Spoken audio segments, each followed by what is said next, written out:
සුබ දවසක් දේ පුතේ හැමෝටම අද අපේ 45 වෙනි වීඩියෝ එක විසඳුමද අමාරු ගණිත ගැටලුවක් වැඩසටහන.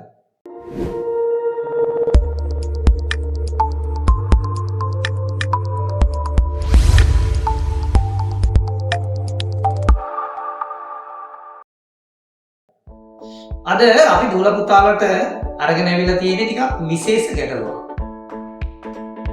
වර්ගඵලය ආශ්‍රිත ගැටලුවක්. දූල පුතාලට විෂය නිර්දේශයේදී වර්ගඵලය කියන කොටස උගන්වන්නේ නැහැ. ඒ වුණත් ග්‍රේ පුතේ බොහෝ අවස්ථාවල පළවෙනි ප්‍රශ්න පත්‍රයේට වර්ගඵලය ආශ්‍රිත ගැටලුවක් ආපු අවස්ථා අපි දැකලා තියෙනවා.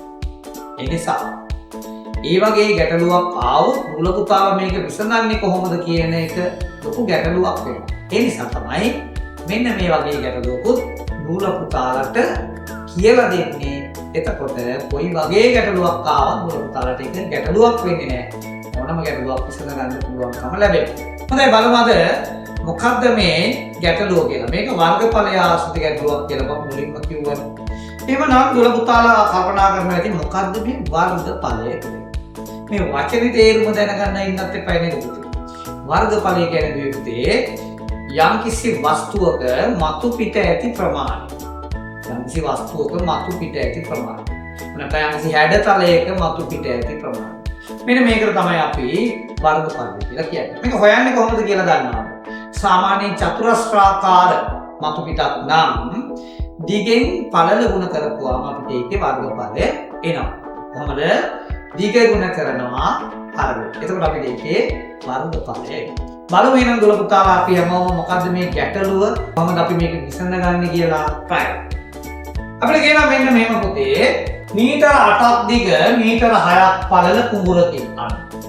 මීටර 8ක් දිග මීටර 6ක් පළල. මෙහෙම 6යි මෙහෙම 8යි. මෙන්න මේ කුඹුරෙන් ලැබෙනවලු v ගෝණි 20ක්. මේ කුඹුරෙන් ලැබෙනවලු v ගෝණි 20ක්. v ගෝණි 20ක් ලැබෙනවලු. හරිද? ඊට පස්සේ ආපහු කියනවා ඒකෙන් 20ක් ලැබෙනවා නම් මීටර 3ක් දිග මීටර 4ක් පළල මීටර 3ක් දිග මීටර 4ක් පළල කුඹුරු කෑල්ලකින් නැත්නම් කුඹුරු කොටසකින් කොච්චරක් v ගෝණි ලැබෙයිද කියලා අපෙන් අහනවා. ඒක තමයි ප්‍රශ්නේ. බලමු මේක විසඳන්නේ කොහොමද කියලා. අපි මේක විසඳන්න කලින් පුතේ මේ කොටස් දෙකේම වර්ගඵලය හොයලා ලියා ගන්න ඕන මුලින්. බලමු මේකේ වර්ගඵලය කොහොමද මම කිව්වා දිගින් පළල ගුණ කරනවා කියලා. මෙයා මීටර්නේ. දැන් මේ පුතේ මෙන්න මේක අපි a කියලා ගත්තොත් a වල වර්ගඵලය සමානයි 8 ගුණ කිරීම 6 48යි මීටර වර්ග. මෙන්න මේව දාන්න ඕනේ. දැන් දූල පුතාලට මේක අලුත් මේක උගන්වලා නැති දෙයක්. ඒ නිසා වර්ග මීටර කියලා කියන්නේ මේ විදිහට. ඒක ඔළුවේ තියාගත්තම ඇති. හරිද? එතකොට b කියලා ගමුකෝ මේ දෙවෙනි එක මේක. එතකොට 4 වරක් 3 12යි. එහෙනම් මේක පුතේ වර්ග මීටර 12යි. වර්ග මීටර 12යි. ඒ කියන්නේ මතු පිට ප්‍රමාණය වර්ග මීටර 12යි. මේකේ වර්ග මීටර 48යි. දැන් පැහැදිලි. දෙකේම වර්ගඵලය අපි දන්නවා. දැන් a කියන එක, ඒ කියන්නේ මුලින් කොටසේ වර්ගඵලය අපි බැලූ බැලමට පේනවා වැඩි කියලා. b කියන කොටසේ අපිට බැලූ බැලමට පේනවා අඩුයි කියලා. දැන් මේ වර්ග මීටර 48කින් තමයි පුතේ 20ක් තියෙන්නේ. පැහැදිලි.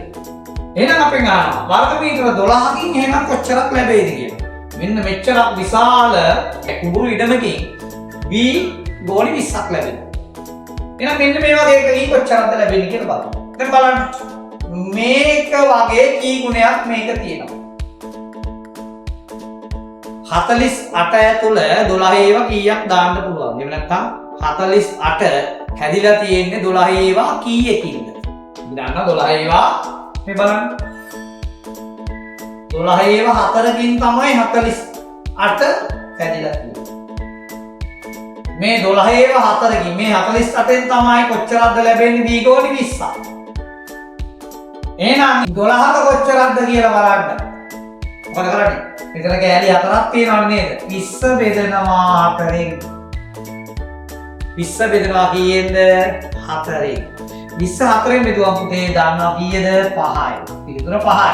එහෙනම් මේ කොටුවටත් 5යි, මේ කොටුවටත් 5යි, මෙයාටත් 5යි, මෙයාටත් 5යි. බලන්න 5 4ක් 20යි. දැන් අපි වර්ගඵලයක් දන්නවා. වර්ගඵලය ආශ්‍රයෙන් ආපු ගැටලුව විසඳන්නත් දන්නවා. ඉතින් දුවල පුතාලට මෙන්න මේ වගේ ගැටලු ටිකක් විසඳලා පුරුදු වුණොත් දුවේ පුතේ වර්ගඵලයේ ආශ්‍රයෙන් යම් කිසි ගැටලුවක් යම් හේයකින් ආවොත් විසඳ ගන්න පුළුවන්කම ලැබෙනවා. එහෙනම් මේ වගේ විශාල ගැටලු ප්‍රමාණයක් අපි ඉදිරියේදී සාකච්ඡා කරනවා මේ වීඩියෝ මාලාවෙන්. අපේ වීඩියෝ මාලාවත් එක්ක දුවල පුතාලා එකතු වෙන්න කියලා මම ඉතාම ආදරෙන් ඉල්ලා හිටිනවා. එහෙනම් 46 වෙනි වීඩියෝ එකකින් ආවෙ. හැමෝටම සුබ දවසක්.